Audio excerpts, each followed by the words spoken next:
Alright, magandang buhay po mga kapatots. Medyo hindi magandang balita ang ating for today's video.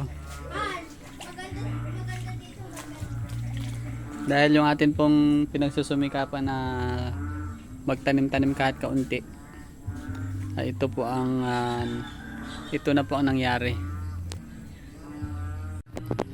So ayan na po yung ating mga tanim na kaunting tanim. Yan, nagsiswimming na sa sobrang dami ng tubig. Kasi halos 2 araw na malakas lagi ang ulan. So ayan.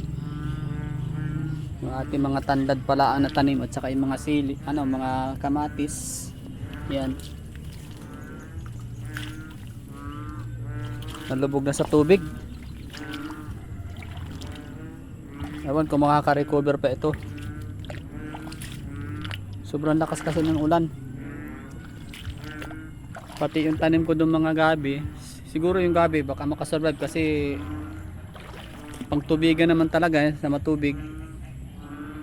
Pero yung iba, mga bagong kwan pa lang tanim, sigurado mamamatay yun kasi mga kwan pa lang yun, yung mga suwi pa lang talaga.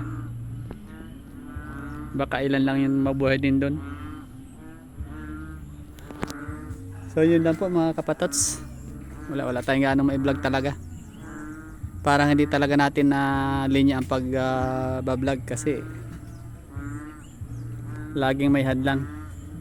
Maraming salamat po sa mga nanonood ng aking mga video. Kahit walang kapararakang video, may nanonood naman po kahit papaano. Kung pinapanood nga.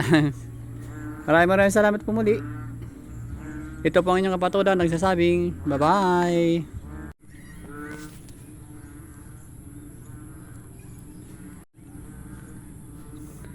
Sad reality ng munting farmers.